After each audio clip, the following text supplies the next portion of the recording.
जंगल को चीरती हुई एक चीख गूंजी। घने जंगल में से दौड़ती हुई वो चीख पास के गांव के एक घर तक पहुंची। घर में सोते हुए बच्चे की आंख खुली। माँ। उसके बगल में सोई उसकी माँ ने उसके सर पे हाथ फेरा। अरे सो जा बेटा। के प्यार में महफूज वो बच्चा फिर से लेट गया। उसकी माँ प्यार से अपने बच्चे की पीठ सहला रही थी, लेकिन उसका दिल जोरों से धड़क रहा था। रात सुनसान थी, हवा बोझिल थी और जंगल खामोश था। चारों तरफ घुप अंधेरा। काले अंधेरे और रात की खामोशी में सिर्फ एक आवाज गूंज रही थी। तभी कहीं दूर एक रोशनी चमकी। कोई राहगीर जंगल में मुड़ा। मोबाइल की फ्लैश लाइट जलाए एक आदमी जंगल में से गुजर रहा था। मोटी जैकेट पहने हुए भी वो आदमी ठंड में ठिठुर रहा था।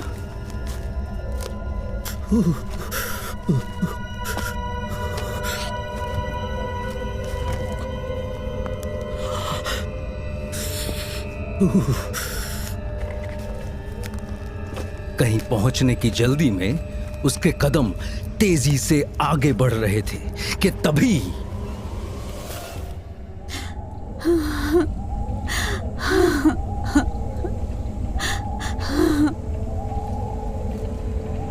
किसी के सिसकने की आवाज सुनकर उस आदमी के कदम रुक गए। उसने मोबाइल में टाइम देखा। रात के 2 बज रहे थे। जब वो मोबाइल की स्क्रीन देख रहा था, उस समय मोबाइल के पीछे जलती फ्लैशलाइट में कुछ सामने आया था, पर ध्यान मोबाइल स्क्रीन पे होने की वजह से उसका ध्यान वहां पर नहीं गया।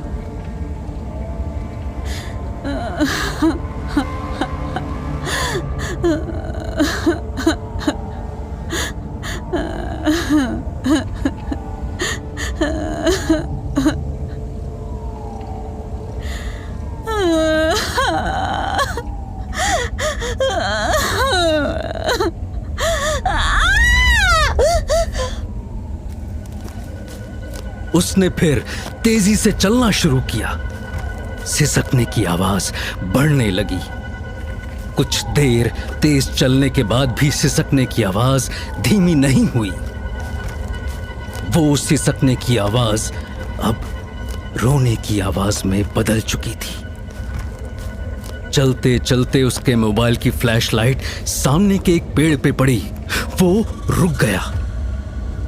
वो पेड़ ऊपर से नीचे तक सूखा हुआ था। आदमी ने आसपास देखा। उसे समझ नहीं आ रहा था कि आवाज कहां से आ रही थी। तभी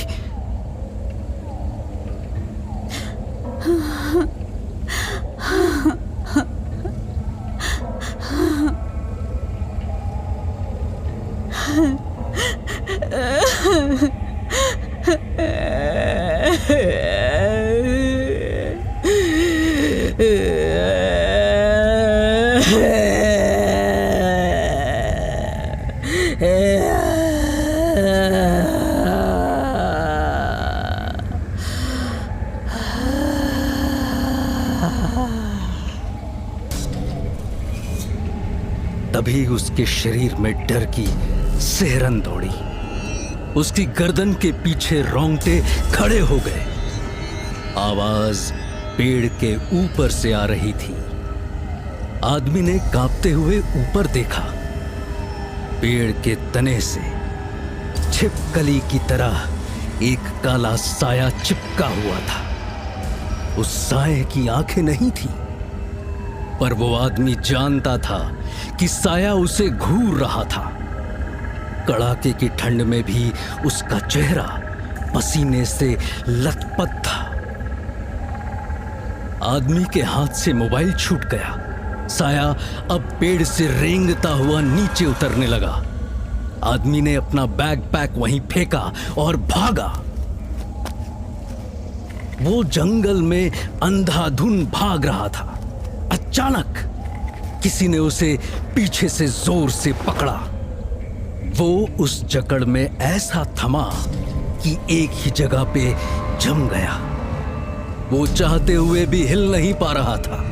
डर से उसका सर चकराने लगा और फिर वही आवाज।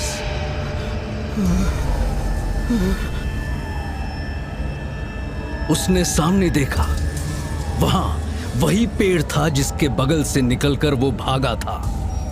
वहीं उसका बैकपैक और मोबाइल पड़ा था।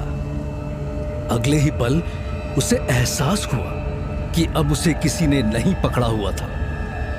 उसने पलट के देखा तो पीछे कोई नहीं था। जब वापस मुड़ा तो देखा काला साया उसके चेहरे के ठीक सामने खड़ा था।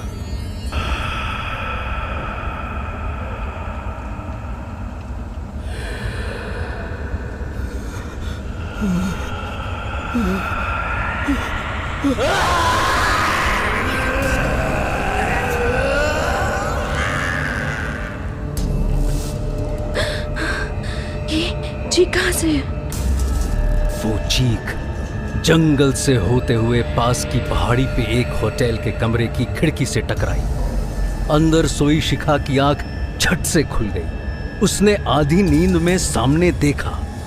कमरा खाली पाके उसने आंखें फिर से बंद कर ली। अब जंगल खामोश था। क्या हुआ? मेरा दूसरा इयरिंग कहाँ है? Oh god Shikha, why don't you wear another pair? No यार, मैंने आज के लिए वो इयरिंग्स स्पेशली लिए थे। स्वीटी, अगर विश्वास तेरे इस डन अप फेस को देखने के बाद भी तेरे कानों को नोटिस करता है तो पहले तू मेकअप वाली से रिफंड मांग लियो। Here you go. तेरा इयरिंग सामने ही रखा था। अरे दिखाई नहीं मुझे। बेबू, तू प्यार में ना अंधी हो गई है। तुझे हम तो देख रहे हैं ना। डोंट बी चीजी यार। गीता माँ से अभी भी नहीं आई ना? फोन आया था उनका। She is reaching in 20 minutes.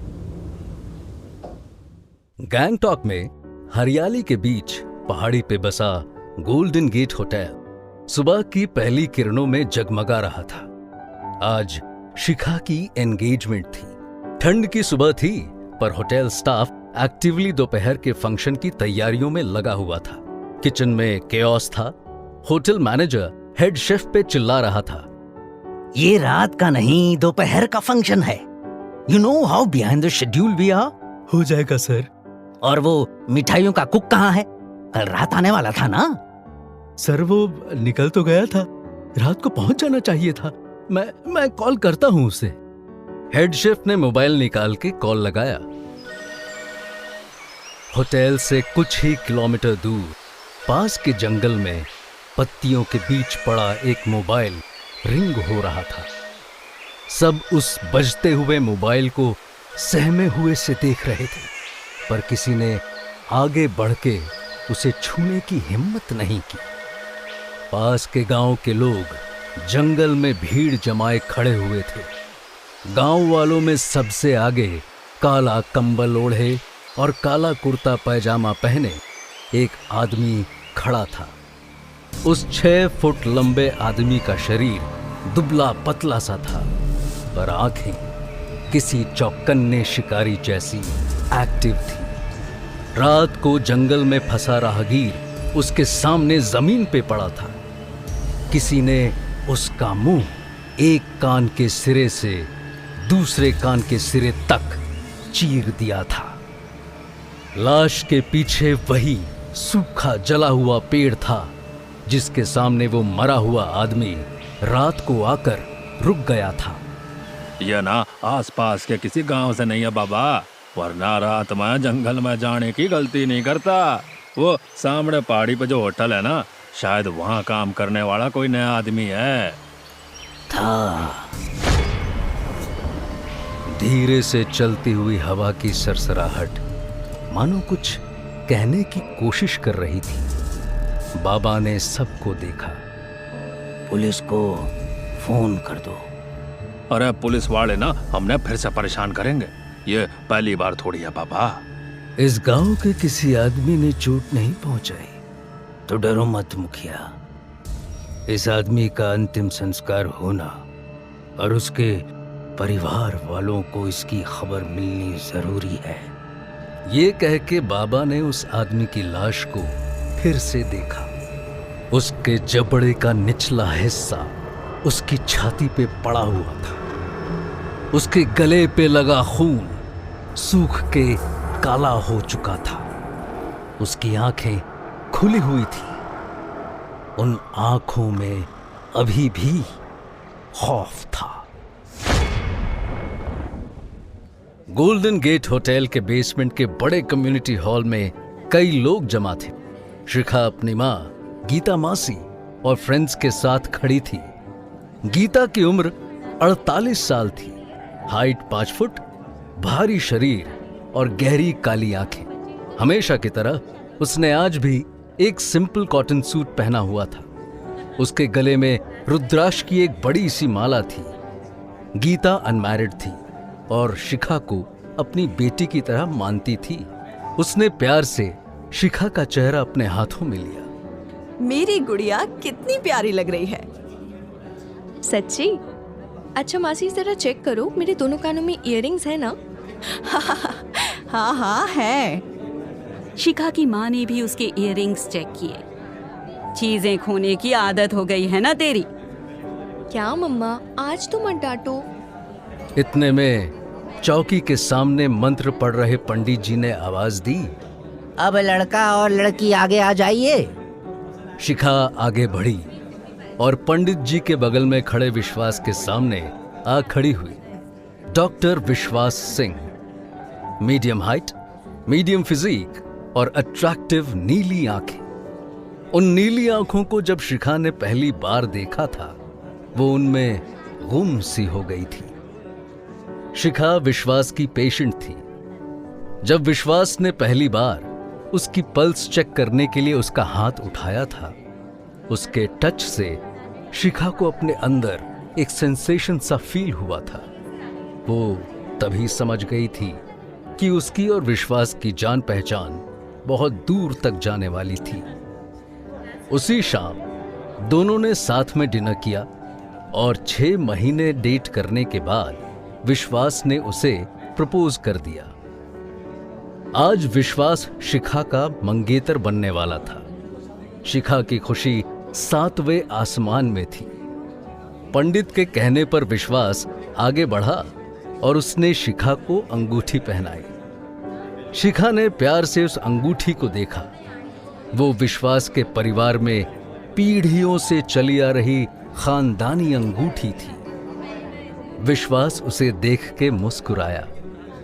जब शिखा की मां ने उसे पीछे से हल्का सा धक्का दिया तब उसे याद आया कि उसे भी विश्वास को अंगूठी पहनानी थी। उसने विश्वास का हाथ पकड़ा। तभी हॉल की लाइट चली गई। चारों तरफ अंधेरा छा गया। अरे लाइट कैसे जा सकती है? Shikha, Shikha are you okay? I am fine. It's so dark, can't see anything. तुम्हें कुछ दिख रहा है? No, even I can't see anything. लेकिन तुम डरो मत, मैं यही हूं। विश्वास ने शिखा का हाथ पकड़ा।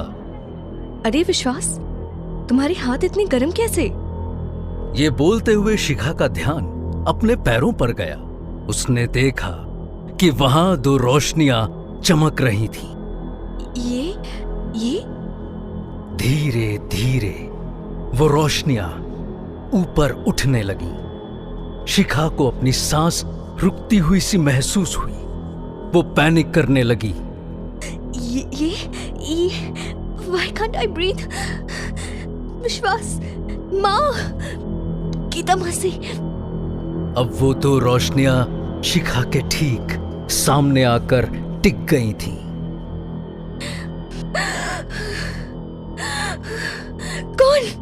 कौन?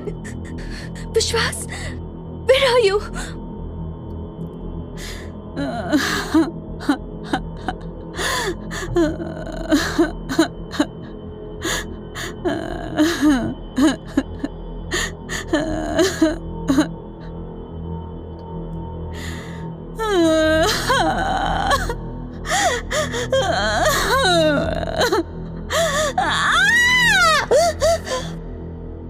शिखा जोर से चिल्लाना चाहती थी, पर उसकी सांसें अटक रही थी। वो आंखें फैलाए उन दो रोशनियों के अंदर देख रही थी, जैसे किसी की आंखों में झांक रही हो। कि तभी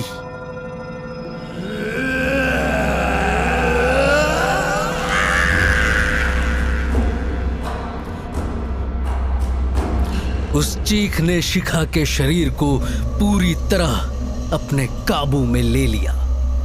वो सुन्न होकर थम गई। तभी अचानक हॉल फिर से रोशनी से जगमगा गया। जैसे ही सबने शिखा को देखा, क्या हुआ शिखा? हाँ बच्ची,